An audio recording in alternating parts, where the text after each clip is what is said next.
नमः शिवाय। तंत्र के रचयिता भगवान शिव को मेरा नमस्कार है। बात बहुत पुरानी है। एक बार रावण और इंद्र के बीच में युद्ध हुआ। उस समय रावण जो है वो इंद्र की शक्तियों से अनभिज्ञ था। तो रावण ने अपने जितने भी अस्त्र शस्त्र थे वो सारे चला लिए, लेकिन इंद्र को परास्त करने में वो असफल रहे, क्योंकि इंद्र के पास इंद्रजाल था। कुछ ऐसी माया थी जिसको कि रावण भी नहीं समझ पाया था।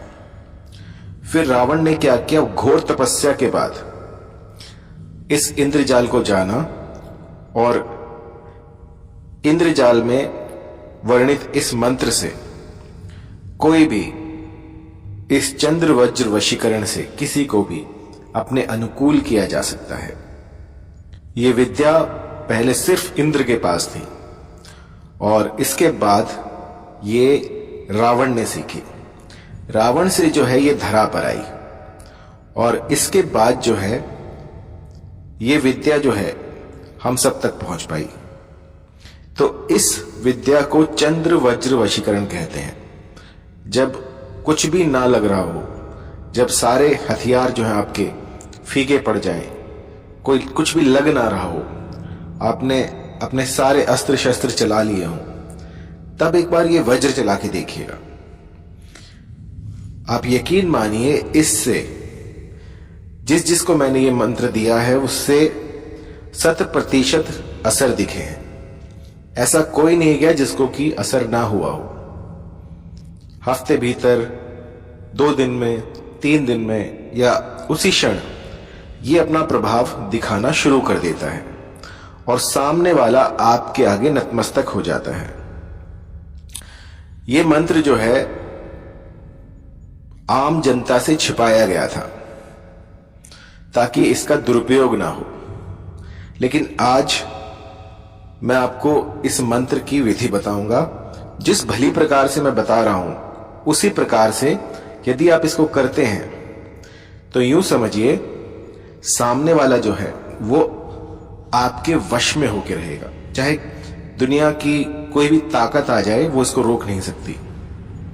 तो आपको क्या करना है कि जो बेर के पेड़ होते हैं ना, बेर के पेड़, अभी वाले नहीं, अभी जो पेड़ हैं वो सारे मॉडिफाइड हैं, सारे हाइब्रिड हैं। किसी एकांत में जाइएगा, किसी जंगल में जाइएगा जहां पर कि अपने आप कोई बेर का पेड़ उगा हो, उसमें कोई हाइब्रिड अगर पेड़ है तो वो नहीं चलेगा। जो पहले पेड़ होते थे उसकी 4 अंगुल की लकड़ी काट लाएं। ये जो है ये इंद्र का वज्र होगा। तो अच्छे से देखकर, थोड़ी मोटी सी आपके हाथ में आ जाए, आप ऐसी एक बेर की लकड़ी काट लाएं 4 अंगुल, और किसी भी ग्रहण काल में या फिर कोई भी ऐसा शुभ नक्षत्र हो, जैसे अभी होली आ रही है, आप होली पर इसको सिद्ध कर सकते हैं। तो होली पर आपको 1008 की संख्या में इस मंत्र से उस काष्ठ को एनर्जाइज कर लेना है। जब उसमें प्राण आ जाएं, जब आप उसको अच्छी तरह से उसकी प्राण प्रतिष्ठा कर लें, तो उसके बाद इस काष्ठ को अपने मंदिर में रख दें या फिर कहीं पर अपने घर के किसी कोने में गाड़ दें।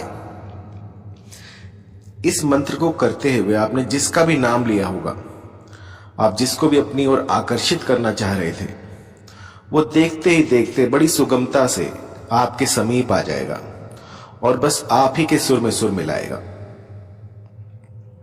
ऐसा करना बहुत ही कठिन है, लेकिन जो विधि मैंने आपको बताई है इससे ये सब पॉसिबल हो सकता है। आप करके देखिएगा और जो कोई सबसे पहले इसको करेगा, मैं उसे जो मेरे गुप्त मंत्र हैं वो सारे दूंगा, क्योंकि ये हर किसी के बस की बात नहीं है। लेकिन जिस मेरे साधक ने ये सिद्ध कर ली और अपने प्यार को उसने अपने इस चंद्र वज्र से वश में कर लिया, मैं उसको एक ऐसा ज्ञान दूंगा जो कि इस धरा पर नहीं है, जो स्वर्ग से आया हुआ है।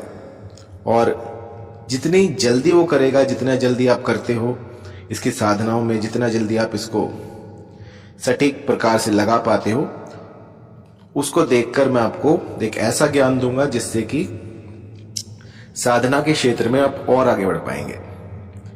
तो जो साधक होते हैं उनको एक बात हमेशा याद रखनी चाहिए कि बहुत सी ऐसी कठिनाइयां आती हैं, बहुत से ऐसे पड़ाव आते हैं जहां पर कि आपका धैर्य जो है वो टूटने लगता है, लेकिन आपको अथक प्रयास करने हैं, अपने मनोबल को क्षीण नहीं होने देना।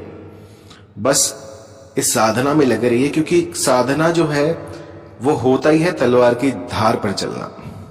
जितना आसानी से मैं बता देता हूं, इतना आसान बिल्कुल नहीं होगा।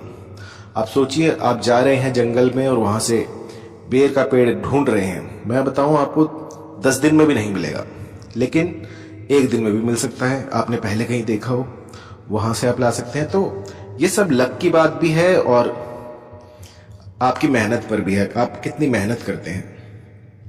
तो इसका विधान जान लीजिए। सबसे पहले जब आप पेड़ के पास जाएं तो उन्हें दंडवत प्रणाम करें कि मैं इस इच्छित कार्य को पूरा करने के लिए आपकी एक लकड़ी ले जा रहा हूं, तो इससे आपको कष्ट होगा तो मुझे माफ कीजिएगा।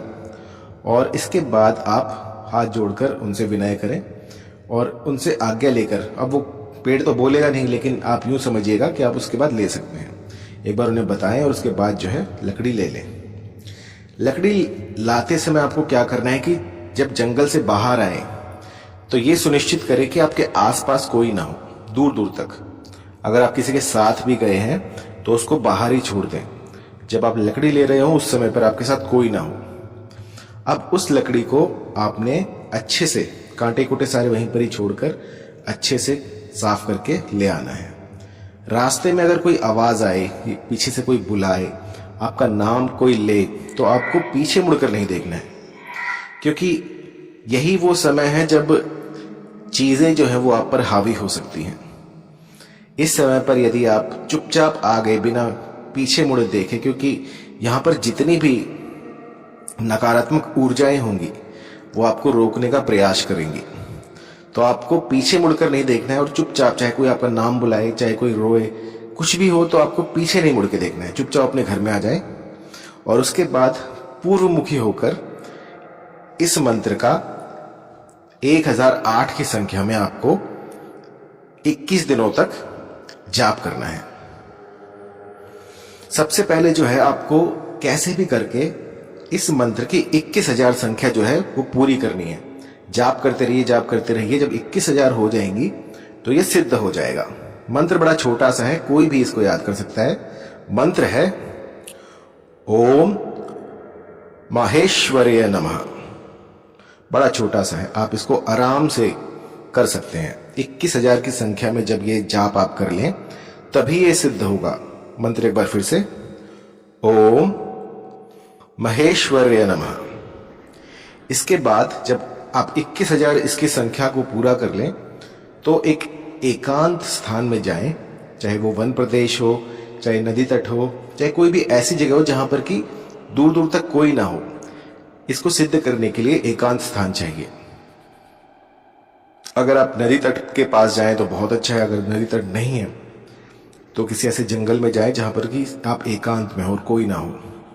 और अब जो है आपको प्रतिदिन 21 दिनों तक 1008 की संख्या में ये जो मंत्र है ये गुम्फन करना है। इसका एक स्थान पर अगर आप बैठ गए जाप करने के लिए तो उससे उठना नहीं है, आपको ये जाप करते रहना है। जाप करते करते अगर बीच में कुछ भी आवाज आए, कुछ भी आपको कोई बुलाए, तो आपको उठना नहीं है जब तक ये पूरा ना हो जाए।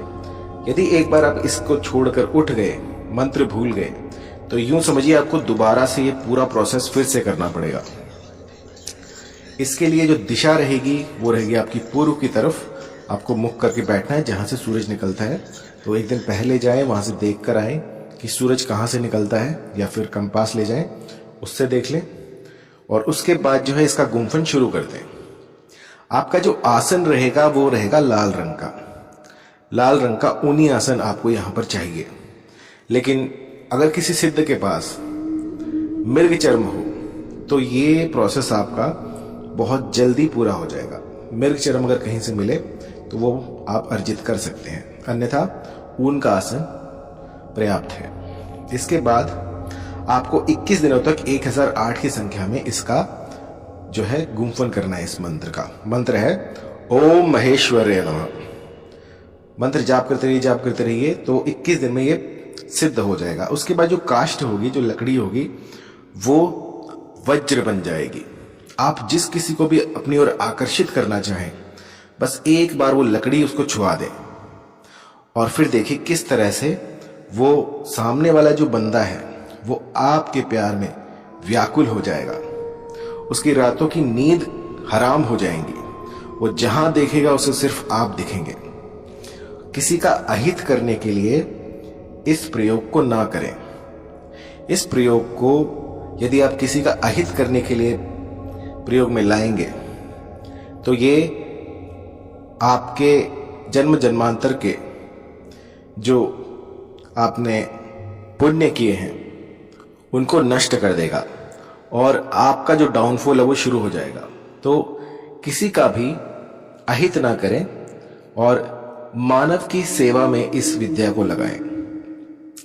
यदि कोई परिवार टूट रहा हो और आपके पास वो जानकारी हो तो वहां पर जाकर आप इसका प्रयोग कर सकते हैं। और जितना आप इसको मानव सेवा में लगाएंगे ये उतनी ही ज्यादा प्रबल होती रहेगी। तो इस साधना में आपको मांस मदिरा का प्रयोग बिल्कुल नहीं करना है। अगर आप मांस मदिरा का प्रयोग करते हैं तो 1 महीने पहले छोड़ें और उसके बाद इस तंत्र को आप कर सकते हैं। दूसरा है परस्त्रीवास या फिर सहवास आपको नहीं करना इन दिनों में। बिल्कुल सात्विक रहना है जब तक ये सिद्धि आपको ना मिल जाए। और एक बार ये सिद्धि मिल जाए तो आपको मदारी नहीं बन रहे हैं, सबको दिखाते हुए नहीं फिरना है कि मेरे पास ये विद्या है।